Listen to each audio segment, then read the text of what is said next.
السلام علیکم ورحمۃ اللہ وبرکاتہ ڈیئر ویورز، آج ہم لیکچرر اسلامیات کے 44 سوالات اور ان کے جوابات تفصیل آپ کے سامنے پیش کریں گے۔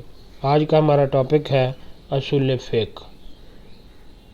اس سے پہلے کہ ہم سوالات کا سلسلہ شروع کریں، اگر آپ نے AQ چینل سبسکرائب نہیں کیا تو پلیز سبسکرائب کر لیں، شکریہ۔ آئیے چلتے ہیں سوال نمبر 1 کی طرف۔ سوال نمبر 1، عربی زبان میں فقہ سے کیا مراد ہے؟ کسی چیز کا گہرا فہم۔ اصطلاح میں اس سے مراد احکام شریعت کا گہرا فہم ہے۔ سوال نمبر 2، اصول لفظ کس کی جمع ہے؟ اصل کی۔ اصل سے مراد وہ چیز جس پر کسی دوسری چیز کی بنیاد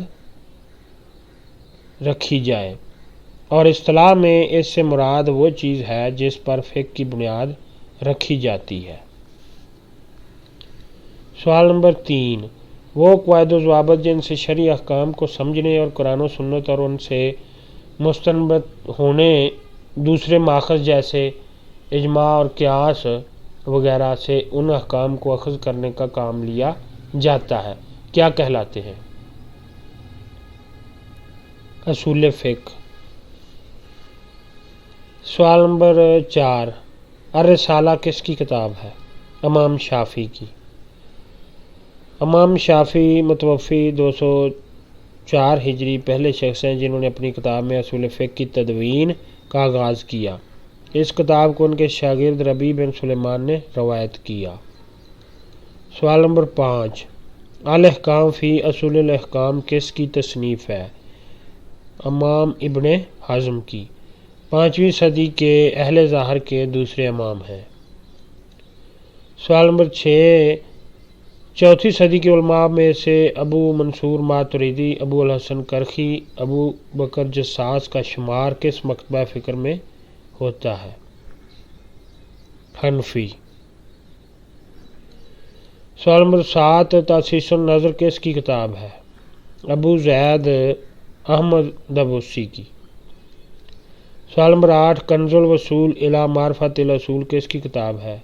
فخر الاسلام بزدوی کی۔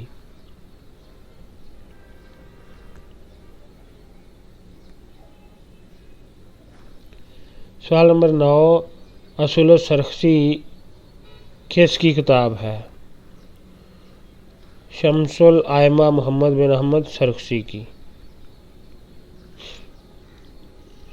سوال نمبر 10، اللمہ و تبصرہ فی اصول الفقہ کس کی کتاب ہے؟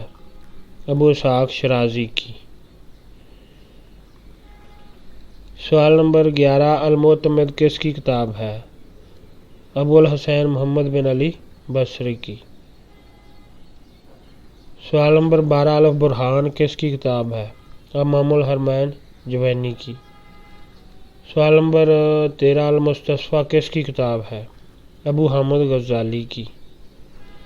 سوال نمبر 14، الاحکام فی اصول الاحکام کس کی کتاب ہے؟ سیف الدین احمدی کی۔ سوال نمبر 15، کشف الاسرار کس کی کتاب ہے؟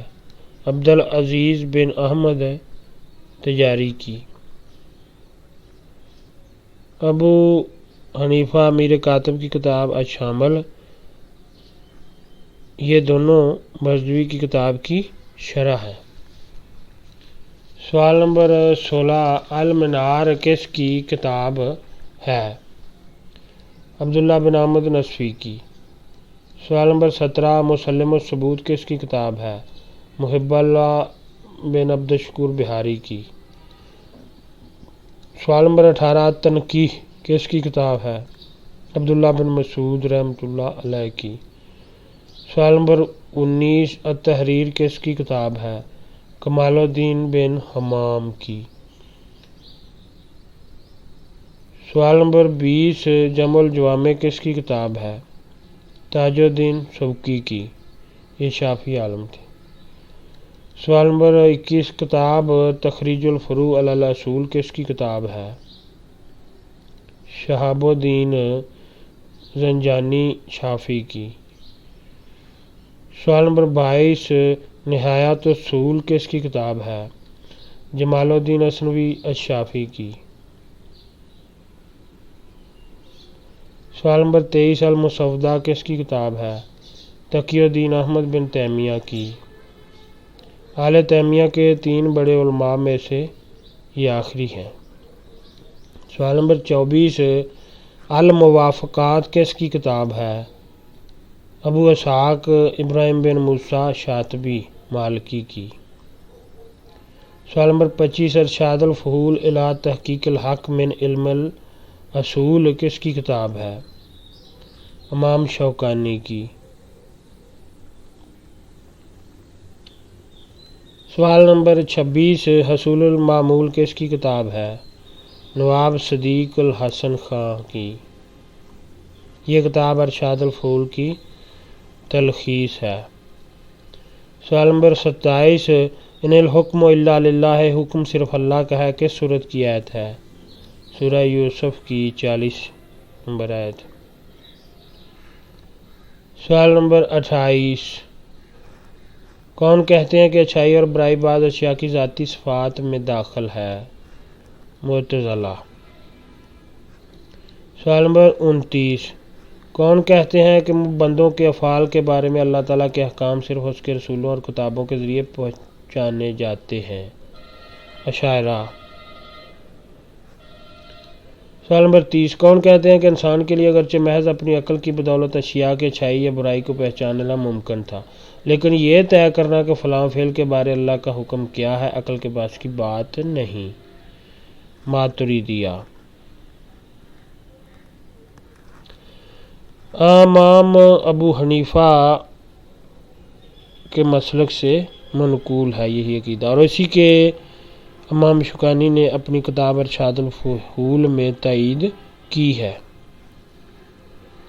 سوال نمبر 31 مسلک معتزلہ کی روح سے جن تک انبیاء کی دعوت نہیں پہنچی ان کا اللہ کے ہاں محاسبہ ہوگا یا نہیں؟ محاسبہ ہوگا، جبکہ دوسرے دونوں مسلکوں اشاعرہ اور ماتریدیہ کی روح سے نہیں ہوگا۔ سوال نمبر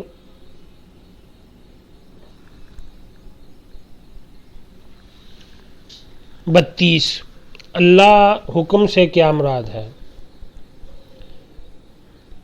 اللہ کے حکم یا اشارہ شریعت کے حکم سے مراد وہ خطاب ہے جس کا تعلق بندوں کے افعال سے ہے۔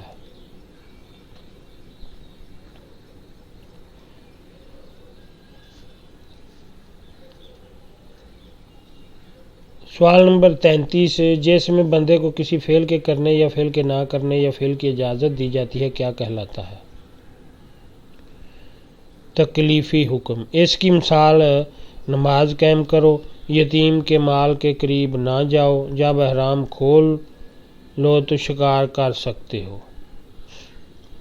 سوال نمبر 34 جس حکم میں اس کے ساتھ یا کوئی سبب ہوتا ہے یا کوئی شرط یا کوئی معنی یا عزیمت سے رخصت یا کسی شرط یا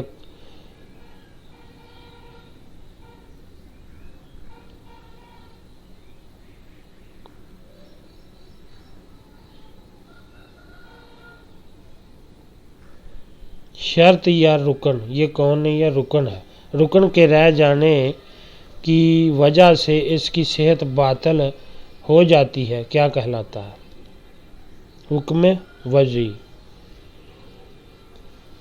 اس کی مثال جب تم نماز کے لیے کھڑے ہو تو اپنے چہرے دھو، یہاں نماز کے لیے کھڑا ہونا چہرہ دھونے کا سبب ہے۔ اور دوسرے کی مثال لوگوں پر اللہ کے گھر کا حج ہے جو اس تک پہنچنے کی استطاعت رکھے، یہاں حج کی فرضیت کے لیے استطاعت کا بطور شرط ذکر کیا گیا ہے۔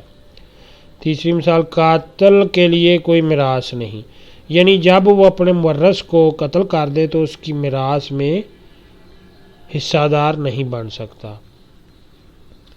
اضطرار کی حالت میں مردار یا سور کا گوشت کھانا، رکوع یا وضو کے بغیر نماز کا ادا کرنا۔ سوال نمبر 35 تکلیفی حکم کی کتنی اقسام ہیں؟ 5 فرض یا واجب، مندوب، حرام یا مختور، مکروہ، مباح یا جائز۔ سوال نمبر 36 جس کے کرنے کا شارع نے لازمی طور پر حکم دیا ہو چاہے وہ ہمیں قطعی ذریعہ سے ملے یا ظنی ذریعہ سے، کیا کہلاتا ہے؟ فرض۔ سوال نمبر 37 جس کے کرنے کا شارع نے حکم دیا ہو لیکن اسے لازمی قرار نہ دیا ہو، مندوب۔ جس کے کرنے سے شارع نے منع کیا ہو چاہے وہ ہمیں قطعی ذریعہ سے ملے یا ظنی ذریعہ سے، حرام۔ سوال نمبر 39 جس کے کرنے سے شارع نے منع کیا ہو لیکن اس سے رکنے کو لازمی قرار نہ دیا ہو، کیا کہلاتا ہے؟ مکروہ۔ سوال نمبر 40 جس کے کرنے کو شارع نے جائز قرار دیا ہو، نہ اس کا حکم دیا ہو نہ اس سے منع کیا ہو، کیا کہلاتا ہے؟ مباح۔ سوال نمبر 41 کون فرض اور واجب کے درمیان فرق کرتے ہیں؟ حنفیہ۔ اگر کوئی فعل ہے جس کا کرنا لازمی ہو ہمیں قطعی ذریعہ سے ملے جیسے قرآن کی آیت یا اجماع یا متواتر حدیث سے تو وہ فرض ہے۔ اگر کسی ظنی ذریعہ سے ملے جس میں شک کی گنجائش ہو جیسے اخبار احاد، افراد کے ذریعہ ملنے والی احادیث تو وہ واجب ہے۔ حنفیہ کے نزدیک تکلیفی حکم کی کتنی اقسام ہیں؟ 7۔ نمبر 1 فرض، واجب، مندوب، حرام، مکروہ تحریمی، مکروہ تنزیہی، مباح۔ اگر کوئی فعل جس کے کرنے سے منع کیا گیا ہمیں قطعی ذریعہ سے ملے جسے قرآن کی آیات یا اجماع یا متواتر حدیث تو وہ حرام ہے، اور اگر کسی ظنی ذریعہ سے ملے جیسے اخبار احاد تو وہ مکروہ تحریمی ہے۔ سوال نمبر 43 وہ فعل جس کے کرنے کو شارع نے لازمی قرار دیا ہو اس لیے اس کو کرنے پر ثواب اور نہ کرنے پر گناہ ہوتا ہے، کیا کہلاتا ہے؟ واجب۔ اس کی پہچان یا تو خود خطاب کے صیغہ سے ہوتی ہے، اس سے پہلے یا بعد میں کسی دوسرے قرینہ سے، اور اس کے چھوڑنے پر کسی سزا کا تذکرہ کیا گیا ہو۔ واجب کے علاوہ اسے فرض، لازم، محتوم اور مکتوب بھی کہتے ہیں۔ سوال نمبر 44 مختلف اعتبارات سے فرض کی کتنی قسمیں ہیں؟ 4۔ زمانہ ادائیگی کے اعتبار سے، مطلوب کے تعین کے اعتبار سے، مقدار کے اعتبار سے، مطلوب کے اعتبار سے۔ ڈیئر ویورز، اگر آپ کو یہ ویڈیو اچھی لگی ہے تو پلیز ایکو چینل کو لائک، شیئر اور سبسکرائب کریں۔ Thank you for watching this video. یہ آج سے ہمارا اصول فقہ کا ٹاپک شروع ہو گیا، اب کچھ ویڈیوز اصول فقہ پر ہی